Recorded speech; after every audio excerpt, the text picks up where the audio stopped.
Hello students, welcome back to your wonderful channel SG Tutorial. This is your chapter 3 Motion in a Straight Line. Motion है क्या? Motion is common to everything in the universe.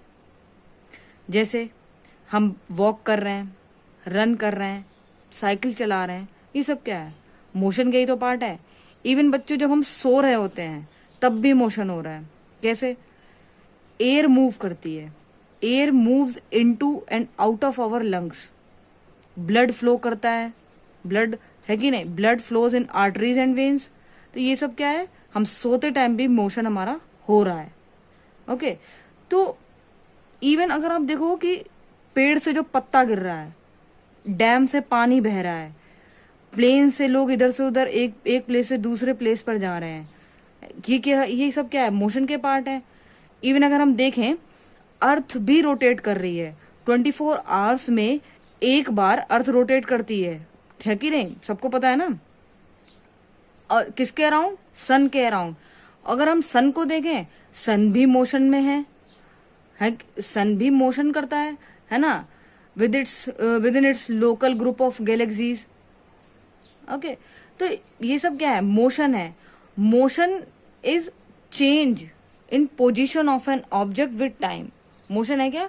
Motion is change in position of an object with time. चलिए इसको लिख लेते हैं. Motion is change in position of an object with time. अब position के साथ कैसे, टाइम के साथ कैसे पोजीशन चेंज हो रही है किसी ऑब्जेक्ट की, वो इस चैप्टर में हम देखेंगे. उसके लिए हमें वेलोसिटी एंड एक्सेलरेशन का कंसेप्ट को डेवलप करना पड़ेगा. ठीक है, तो पहली चीज तो आप ये ध्यान में रखिए कि ये जो मोशन है, हम इस चैप्टर में स्ट्रेट लाइन को लेकर हम पढ़ रहे हैं. तो इसको हम क्या बोल सकते हैं? एक तो रेक्टिलिनियर मोशन भी बोल सकते हैं. जो भी मोशन एक लाइन में, स्ट्रेट लाइन में मोशन हो रहा है, तो इसको हम क्या बोलेंगे? Rectilinear motion. ठीक है, rectilinear motion with uniform acceleration के लिए इसमें रेक्टिलिनियर मोशन में जो दे रखा है, यूनिफॉर्म एक्सेलरेशन के साथ जो मोशन होगा इसमें, उसके लिए कुछ सिंपल सी इक्वेशंस हैं जिसको हम ऑब्टेन करेंगे. ठीक है, आगे हम देखेंगे कि जो कंसेप्ट आएगा आपका रिलेटिव वेलोसिटी का भी आएगा. ठीक है, एक तरीके से ये जो हम इसको क्या बोलेंगे? काइनेमेटिक्स. इसको हम काइनेमेटिक्स इस चैप्टर को बोल सकते हैं. तो जो काइनेमेटिक्स है, ये क्या डिस्क्राइब करता है? मोशन के वेज को डिस्क्राइब करता है. ठीक है, कॉज को डिस्क्राइब नहीं करेंगे हम इस चैप्टर में. ठीक है, उसको हम नेक्स्ट चैप्टर में देखेंगे, लॉज ऑफ मोशन के चैप्टर में. ठीक है, तो चलिए स्टार्ट करते हैं.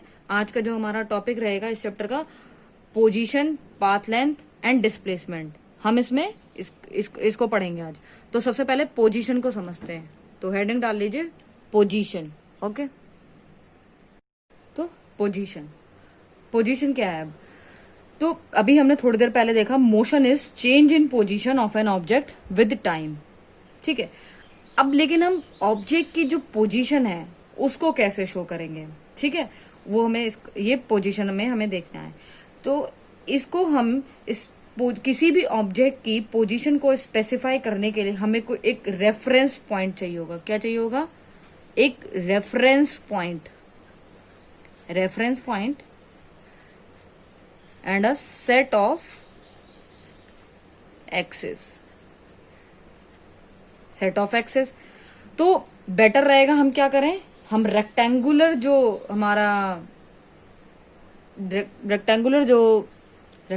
कोऑर्डिनेट्स को हम ले लेंगे. रेक्टेंगुलर कोऑर्डिनेट सिस्टम पढ़ा ही होगा आप लोगों ने. इस तरीके से होता है, जो इस एक्स वाई जेड, ये म्यूचुअली तीनों क्या होती हैं? परपेंडिकुलर होते हैं. म्यूचुअली परपेंडिकुलर होते हैं. म्यूचुअली परपेंडिकुलर है. ठीक है, अब एक्स वाई जेड के जो कोऑर्डिनेट्स हैं वो क्या बताएंगे? वो पोजीशन को बताएंगे. ठीक है, वो पोजीशन ऑफ ऑब्जेक्ट को डिस्क्राइब करेंगे. और ये पॉइंट रहेगा, पॉइंट ऑफ इंटरसेक्शन. इसको हम क्या बोल लेंगे? इसको हम रेफरेंस पॉइंट बोल सकते हैं. रेफरेंस पॉइंट, इसको रेफरेंस पॉइंट. और यहाँ पर कहीं ऑब्जेक्ट है तो ये जो एक्स और वाई की जो पोजीशन है वो मैंने बताया ना, ऑब्जेक्ट की पोजीशन को शो करेंगे. ठीक है।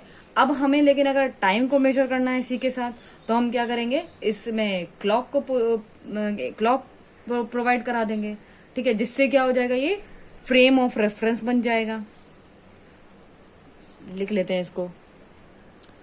To measure time we position a clock in this system. This system along with clock constitutes a frame of reference. बच्चे ये जो फ्रेम ऑफ रेफरेंस है ना, बहुत ही ज्यादा इंपॉर्टेंट है। ठीक है, जैसे कि अगर किसी भी इवेंट को डिस्क्राइब करने के लिए हमें फ्रेम ऑफ रेफरेंस की जरूरत पड़ती है। उसके ही बेसिस पे हम बता सकते हैं कि जो ऑब्जेक्ट है वो मूव कर रहा है या वो रेस्ट पर है। सपोज आप किसी आप है ना कोई मूविंग कार देख रहे हैं, कोई कार है वो मूव कर रही है, आप ग्राउंड पर खड़े हो या आप अपने उससे देख रहे हो, या फ्रेम ऑफ रेफरेंस मैं ग्राउंड को बोल दूं या मैं आपको बोल दे रही हूँ, तो आप क्या देखोगे, कार मूव कर रही है। लेकिन अगर मैं बात करूं कि कार जो ड्राइव कर रहा है ऑलरेडी जो कार के अंदर बैठा है, उसको कार कैसी लगेगी, मूव करती हुई दिखाई देगी? नहीं, वो तो कार के साथ ही है ना, इधर उधर जा रहा है ना, तो कार उससे अलग तो नहीं हो रही है, तो उसको कार कैसे दिखाई देगी, रेस्ट पर दिखाई देगी। और तब फ्रेम ऑफ रेफरेंस क्या हो जाएगा, वो जो कार के अंदर खुद बैठा हुआ है वो फ्रेम ऑफ रेफरेंस हो जाएगा। तो बात समझ में आ रही, जो फ्रेम ऑफ रेफरेंस है यहाँ पर बहुत इंपॉर्टेंट रोल है इसका। और फ्रेम ऑफ रेफरेंस को हम अपने चॉइस के अकॉर्डिंग इसके एक्सेस को हम ले सकते हैं। सपोज करो अगर मुझे 1 डायमेंशन मोशन की अगर हम बात करें तो हम केवल एक एक्सेस को लेंगे। अगर हमें मोशन को 2 डायमेंशन में डिस्क्राइब करना है तो 2 सेट लेने पड़ेंगे हमें, ठीक है, एक्सेस के। और अगर हमें 3D की बात करनी है, 3 डायमेंशन की बात करनी है, तो हम 3 डायमेंशन का ले लेंगे। ठीक है, 3 डायमेंशन का अगर लेंगे तो 3 एक्सेस ले लेंगे इसकी। तो अल्टीमेटली है क्या कि फ्रेम ऑफ रेफरेंस जो है बहुत ही इंपॉर्टेंट रोल प्ले कर रहा है। ठीक है, अब इसको हम एक स्ट्रेट लाइन में कैसे मोशन को शो करना है हम वो देखेंगे, वो समझेंगे। ठीक है, अब ये हमें क्या करना है, एक स्ट्रेट लाइन पर हमें मोशन को डिस्क्राइब करना है। ठीक है, सपोज उसके लिए मैंने क्या करूंगी, एक एक्स एक्सिस को मैंने ले लिया, ठीक है, जिसके अलोंग हमें ऑब्जेक्ट का जो पाथ है उसको कोइंसाइड कराना है। ठीक है, अभी मैं क्या करूं, सपोज मैंने बोल दिया कि एक ऑब्जेक्ट इस पर, यहां पर ये एक ऑब्जेक्ट है, तो मैं किसके रेस्पेक्ट में देखूंगी, 0 के रेस्पेक्ट में।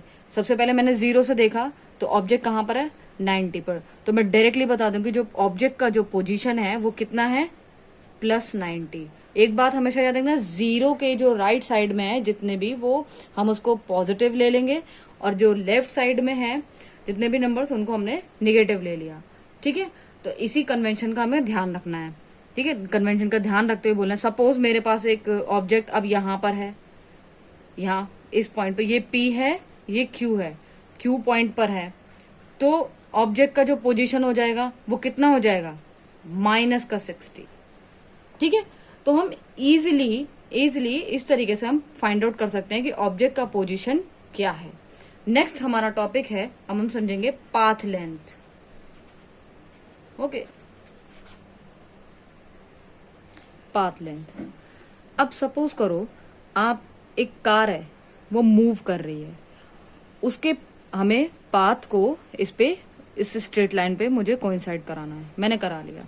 ठीक है, ये डिस्टेंस इसने चला होगा। अब हम पहले तो मैंने एक पोजीशन बना ली, एक P। सपोज ये O है, स्टार्टिंग में T = 0, T = 0 मतलब जब टाइम नहीं स्टार्ट हुआ था तो कार का जो पोजीशन होगा वो कितना होगा, 0। T = 0 टाइम पर कितना, 0 होगा कार का पोजीशन। ठीक है, अब मैं बात करूं पोजीशन P, अगर O से P तक का मैं बात करूं कि पोजीशन P पर उसकी जो लेंथ है वो क्या है, तो इसका लेंथ कितना है, O से P, O to P कितना ट्रैवल किया कार ने, जितना भी कार ने ट्रैवल किया उसको, ये कितना हो गया, 1 प्लस का 150 हो जाएगा, तो O से P के लिए +150 हो गया, तो ये हमारा क्या हो जाएगा, पाथ लेंथ, इतना इसने चला। ठीक है, अब मैं बात करूं वापस P से Q, P से Q की अगर बात की जाए तो क्या हो जाएगा, तो इसने कितना पाथ लेंथ इसका कितना हो गया, पहले तो ओ से P plus then return back हुआ plus P to P Q, तो ओ पी कितना है प्लस का 150 है, और ओ क्यू कितना हो गया 150 माइनस 90 कितना हो गया 60 हो गया, तो टोटल कितना हो गया ऐड करो 15 16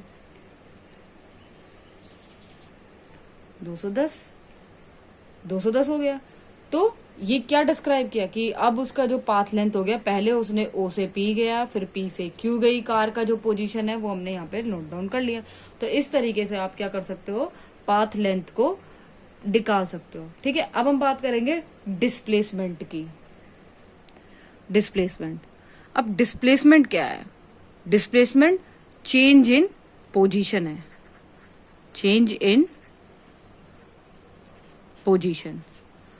सपोज करो आपके पास एक ऑब्जेक्ट है जिसकी जो दो पोजीशन को हमने नोट डाउन किया, तो एक फर्स्ट पोजीशन सपोज करो मैंने उसकी कंसिडर कर ली x1 एंड सेकंड पोजीशन क्या हो जाएगी ऑब्जेक्ट की x2, और कितने टाइम में, x1 इज t1 टाइम में और x2 इज t2 टाइम में। तो पहली चीज डेल्टा x से हम डिनोट करेंगे डिस्प्लेसमेंट को। ठीक है, डिनोट करना है हमें किसको, डिस्प्लेसमेंट को। कितने टाइम में, तो हम बोल देंगे डेल्टा टी टाइम में। डेल्टा टी टाइम क्या हो जाएगा, t2 minus t1, t2 minus t1 से हम लिख सकते हैं। तो फॉर्मूला क्या बन गया इसी के रिगार्डिंग, t2 माइनस t1 से final position minus final position of an object minus initial position of an object, initial position. ठीक है, तो क्या हो जाएगा, delta x is equal to x2 minus x1, x2 minus x1। सबसे पहले तो ये जान लो, ये जो डिस्प्लेसमेंट है इसके पास मैग्नीट्यूड भी होता है, डायरेक्शन भी होती है। इस तरीके की जो क्वांटिटीज हैं उनको हम वेक्टर क्वांटिटीज बोलते हैं, लिख लीजिए, ये भी इंपॉर्टेंट है। तो displacement has both magnitude and direction, और this is a vector quantity. जो भी वेक्टर क्वांटिटीज होती है उसमें दोनों चीजें होती हैं, मैग्नीट्यूड एंड डायरेक्शन, और जिसमें डायरेक्शन नहीं होता उनको हम बोलते हैं स्केलर क्वांटिटी। इसको हम डिटेल में पढ़ेंगे in the next chapter. Okay, तो इसे पहली चीज तो हम इस चैप्टर में, ये जो चैप्टर है वो रेक्टिलिनियर मोशन का है, जिसमें कि हम वन डायमेंशन मोशन को देखेंगे। तो जो वन डायमेंशन मोशन है, वन डायमेंशन जो मोशन होता है ये दो डायरेक्शन में जा सकता है। तो जो कि मैग्नीट्यूड तो था ही, अब हम डायरेक्शन की अगर बात करें तो इस चैप्टर में ये दो डायरेक्शन में मूव कर सकता है। तो इसकी जो ऑब्जेक्ट जो है, अब दो डायरेक्शन कौन सी हो जाएंगी, या तो वो फॉरवर्ड में जाए या वो बैकवर्ड में जाएगा, या वो अपवर्ड में जाएगा ऑब्जेक्ट या वो डाउनवर्ड में जाएगा, जिसको हम इजीली पॉजिटिव और नेगेटिव साइन से रिप्रेजेंट कर लेते हैं। ठीक है, इसमें तो इसको भी लिख लीजिए आप।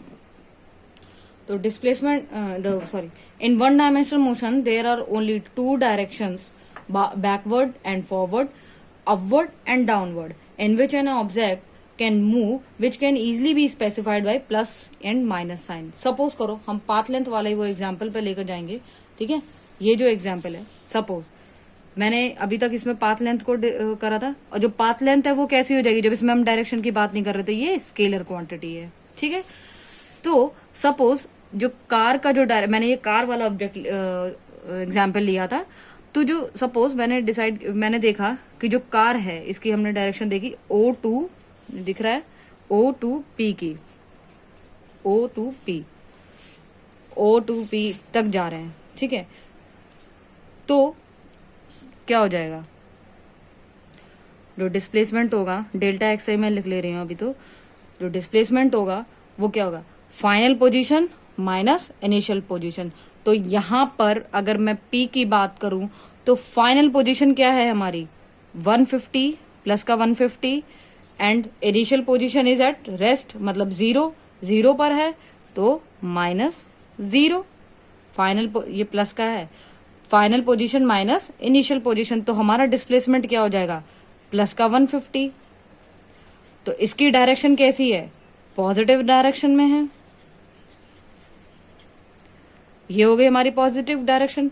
अब अगर मैं बात करूं डायरेक्शन P2Q, P2Q की अगर मैं बात करूं, P2Q की अगर मैंने बात की तो final position minus initial position, final position कितनी है x2 माइनस x1 क्या हो जाएगा 150 माइनस फाइनल पोजीशन कितनी है ये sorry 90 is the final position, this one is final position okay.